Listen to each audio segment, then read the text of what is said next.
Hi dears, എന്തൊക്കെയാണ് എല്ലാവരുടെയും വിശേഷം? എല്ലാവരും സുഖമായിരിക്കുന്നോ?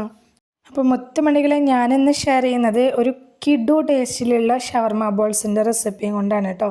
ഷവർമയൊക്കെ കഴിക്കുന്ന അതേ ടേസ്റ്റിലാണ് ഇത് ഉണ്ടാക്കിയെടുത്തിട്ടുള്ളത്.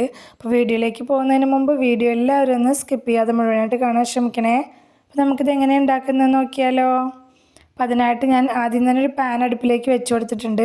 അതിലേക്ക് സൺഫ്ലവർ ഓയിൽ ഒഴിച്ചു കൊടുക്കുന്നുണ്ട്. അപ്പോൾ ഓയിലോ സൺഫ്ലവർ ഓയിലോ ഏത് വേണമെങ്കിലും ഉപയോഗിക്കാം കേട്ടോ. വെളിച്ചെണ്ണ എടുക്കണ്ടേ. ഇനി ഇതിലേക്ക് 2 ടീസ്പൂൺ വെളുത്തുള്ളി ചതച്ചതാണ് ചേർത്ത് കൊടുക്കുന്നത്. പേസ്റ്റിനെക്കാട്ടിലും കൂടുതൽ ടേസ്റ്റ് ഉണ്ടാവുക ചതച്ച് ചേർക്കുമ്പോഴാണ്. അപ്പോൾ ചതച്ച് തന്നെ ചേർത്ത് കൊടുക്കുക കേട്ടോ. ഇനി ഫ്ലെയിം ഒന്ന് കുറച്ച് വെച്ചിട്ട് ഇതിൻ്റെ കളർ ഒരുപാട് ചേഞ്ചായി പോകാത്ത രീതിയിൽ ഒന്നങ്ങ് വഴറ്റിയെടുക്കണം. അതൊന്നങ്ങ് വഴന്ന് വരുന്ന സമയത്ത് ഒരു ചെറിയ സവാള കുനുകുന കട്ട് ചെയ്തത് ചേർത്ത് കൊടുക്കുന്നുണ്ട്. എന്നിട്ട് നല്ലപോലെ ഒന്ന് വഴറ്റിയെടുക്കണം. നല്ലപോലെ ഒന്ന് സോഫ്റ്റായി വന്നാൽ മാത്രം മതി കേട്ടോ. അതിൻ്റെ കളർ ചേഞ്ചാക്കി എടുക്കേണ്ട ആവശ്യമൊന്നുമില്ല. നല്ലപോലെ ഒന്ന് സോഫ്റ്റായി വന്ന സമയത്ത് ഞാനിതിലേക്ക് ഒരു ചെറിയ പീസ് ക്യാബേജ് കട്ട് ചെയ്തതും ഒരു കുഞ്ഞു ക്യാരറ്റ് ഗ്രേറ്റ് ചെയ്തതും കൂടി ചേർത്ത് കൊടുത്തിട്ടുണ്ട് കേട്ടോ. അപ്പോൾ നിങ്ങൾക്ക് എത്രത്തോളം ഫില്ലിങ്സ് ആവശ്യമായിട്ടുണ്ട്, നിങ്ങൾ എത്രത്തോളം സ്നാക്ക് ഉണ്ടാക്കുന്നുണ്ട് എന്നതിനനുസരിച്ചായിരിക്കും ഈ വെജീസിൻ്റെ അളവ് എടുക്കൽ കേട്ടോ. അപ്പോൾ ഞാനിപ്പോൾ ഒരു 10-13 എണ്ണം ഉണ്ടാക്കിയെടുക്കുന്നുണ്ട്. അതിനുള്ള ഫില്ലിങ്സാണ് ഞാൻ ഉണ്ടാക്കിയപ്പോൾ ഉണ്ടായിട്ടുണ്ടായിരുന്നത് കേട്ടോ. ഇപ്പോൾ ക്യാരറ്റും ക്യാബേജൊക്കെ നല്ലപോലെ ഒന്ന് വഴന്ന് വന്ന സമയത്ത് ഇതിലേക്ക് ആവശ്യമായിട്ടുള്ള വളരെ കുറച്ച് ഉപ്പ് ചേർത്ത് കൊടുക്കുക. ഈ വെജിറ്റബിൾസിന് ആവശ്യമായിട്ടുള്ള ഉപ്പ് മാത്രം ചേർത്ത് കൊടുത്താൽ മതി കേട്ടോ. എന്നിട്ട് വീണ്ടും ഒന്ന് വഴറ്റിയെടുക്കുക. വെന്ത് കുഴഞ്ഞു പോകേണ്ട ആവശ്യമൊന്നുമില്ല. ജസ്റ്റ് നല്ലപോലെ ഒന്ന് വാട്ടിയെടുത്താൽ മാത്രം മതി. പിന്നെ ഞാൻ ഇതിലേക്ക് എരിവിനായിട്ട് ചില്ലി ഫ്ലേക്സും കുരുമുളകും 1/2 ടീസ്പൂൺ വീതം ചേർത്ത് കൊടുത്തിട്ടുണ്ട്. അപ്പോൾ നിങ്ങൾക്ക് വേണമെന്നുണ്ടെങ്കിൽ പച്ചമുളക് ചേർത്ത് കൊടുക്കുക കേട്ടോ. പച്ചമുളകിൻ്റെ ടേസ്റ്റ് ഇഷ്ടമുള്ളവർക്ക് ചേർത്ത് കൊടുക്കുക. പിന്നെ ഈ എരിവിനായിട്ട് ചേർത്തിട്ടുള്ള ചില്ലി ഫ്ലേക്സും കുരുമുളകൊക്കെ നമ്മളുടെ അളവിനനുസരിച്ച് മാറ്റം വരുത്താം കേട്ടോ. കുറച്ചും കൂടി സ്പൈസി ആയിട്ട് വേണമെന്നുള്ളവർ കുറച്ചും കൂടി കൂട്ടിയിട്ട് കൊടുത്തോ. ചില്ലി ഫ്ലേക്സിൻ്റെയും കുരുമുളകിൻ്റെയൊക്കെ ആ കുത്തലൊന്ന് മാറി വരുന്നത് വരെ ഒന്ന് വഴറ്റുക. ശേഷം ഇതിലേക്ക് കുറച്ച് ചിക്കൻ ഉപ്പും മഞ്ഞൾപ്പൊടിയും കുരുമുളക് പൊടിയൊക്കെ ഇട്ട് വേവിച്ചിട്ട് ഒന്ന് മിക്സിയുടെ ജാറിലിട്ടൊന്ന് പൊടിച്ചെടുത്തതാണ് ചേർത്ത് കൊടുത്തിട്ടുള്ളത്. അതുപോലെ തന്നെ ഒരു കുഞ്ഞു ക്യാപ്സിക്കം കട്ട് ചെയ്തതും കൂടി ചേർത്ത് കൊടുത്തിട്ടുണ്ട് കേട്ടോ. അപ്പോൾ ചിക്കനൊന്നും പ്രത്യേകിച്ച് ഒരു അളവൊന്നുമില്ല, നമുക്ക് എത്രത്തോളം വേണം അതിനനുസരിച്ച് ചേർത്ത് കൊടുക്കുക. ജസ്റ്റ് ഒന്ന് മിക്സാക്കി എടുത്ത ശേഷം 1 ടേബിൾ സ്പൂൺ സോയാ സോസും 1 ടേബിൾ സ്പൂൺ ടൊമാറ്റോ സോസും കൂടി ഞാൻ ചേർത്ത് കൊടുത്തിട്ടുണ്ട്. എന്നിട്ട് വീണ്ടും ഇത് നന്നായിട്ടൊന്ന് മിക്സാക്കി യോജിപ്പിച്ചെടുക്കുക. എന്നിട്ട് 1 മിനിറ്റ് നേരം നമുക്കിതൊന്ന് വഴറ്റിയെടുക്കണം. നമ്മൾ ചേർത്തെടുത്ത ചിക്കനും ആ മസാലയൊക്കെ കൂടി നന്നായിട്ടൊന്ന് മിക്സായി കിട്ടുന്നത് വരെ വഴറ്റിയെടുക്കുക. എന്താ അപ്പോൾ നമ്മുടെ ഫില്ലിങ് റെഡിയായി. അത് ചൂടാറാനായിട്ട് ഞാൻ ഇതുപോലെ ഒരു ബൗളിലേക്ക് മാറ്റി കൊടുത്തിട്ടുണ്ടായിരുന്നു കേട്ടോ. ജസ്റ്റ് ഒന്ന് ചൂടാറി വന്ന ശേഷം ഞാനിതിലേക്ക് കുറച്ച് മല്ലിയില കട്ട് ചെയ്തതും കൂടി ചേർത്ത് കൊടുത്തിട്ടുണ്ട്. പിന്നെ ഇതിലേക്ക് ചേർത്ത് കൊടുത്തിട്ടുള്ളത് മയോണൈസാണ്.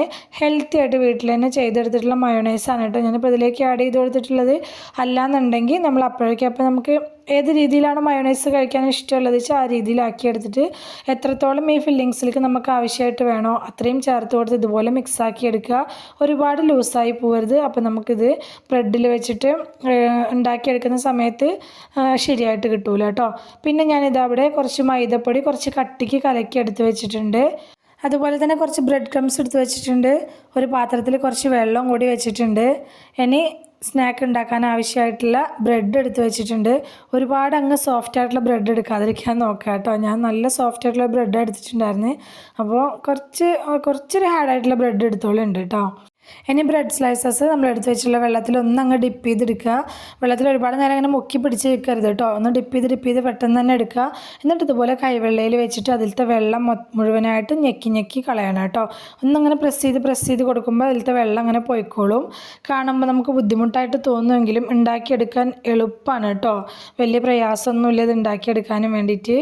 അപ്പോൾ ബ്രെഡിലെ വെള്ളമൊക്കെ ഒന്ന് പ്രസ് ചെയ്ത് കളഞ്ഞ ശേഷം നമ്മൾ ഉണ്ടാക്കി വെച്ചിട്ടുള്ള ഫില്ലിങ്സ് ഇതിലേക്ക് വെച്ച് കൊടുക്കുക. അപ്പോൾ ബ്രെഡിൻ്റെ ഒരു വലുപ്പത്തിനനുസരിച്ച് വേണം കേട്ടോ ഇതിലേക്ക് ഫില്ലിങ്സ് വെച്ച് കൊടുക്കാനായിട്ട്.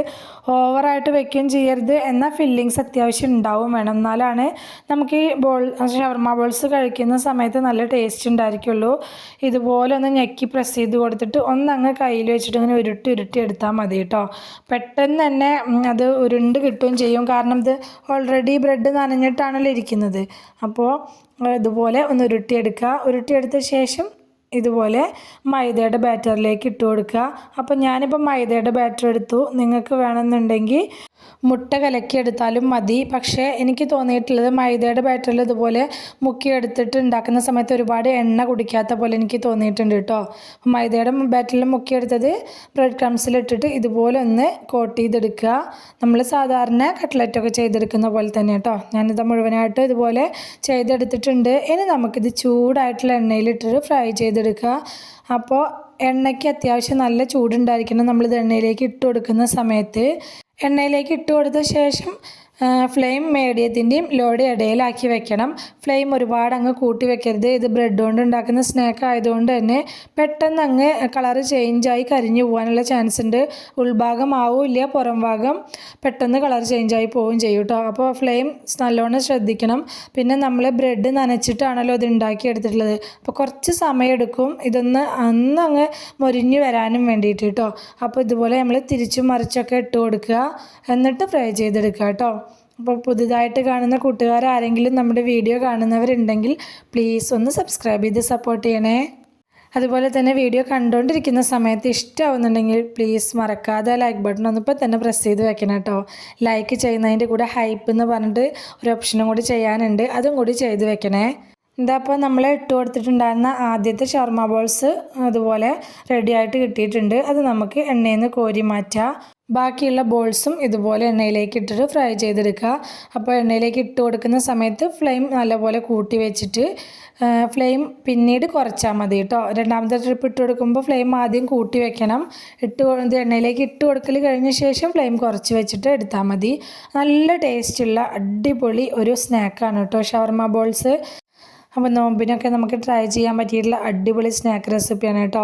വലിയവർക്കും മുതിർന്നവർക്കും ഒരുപോലെ ഇഷ്ടപ്പെടുന്ന ഒന്നാണ് ഷവർമ. അതിൻ്റെ ടേസ്റ്റിലുള്ളൊരു സ്നാക്ക് ആകുമ്പോൾ എല്ലാവർക്കും ഇഷ്ടമാവുമല്ലോ. അപ്പോൾ തീർച്ചയായിട്ടും നിങ്ങൾ ഒരു തവണ ഇത് ഉണ്ടാക്കി നോക്കിയിട്ടുള്ളവരാണെങ്കിൽ വീണ്ടും എന്തായാലും ഉണ്ടാക്കി നോക്കും, ഉറപ്പാണ്. അപ്പോൾ ഞാനിതപ്പോൾ മുഴുവനായിട്ട് ഇതുപോലെ ഉണ്ടാക്കിയെടുത്തിട്ടുണ്ട്. അപ്പോൾ തീർച്ചയായിട്ടും ഒന്ന് ട്രൈ ചെയ്ത് നോക്കാം കേട്ടോ, വെറുതെ പറയല്ല, അടിപൊളിയാണ്.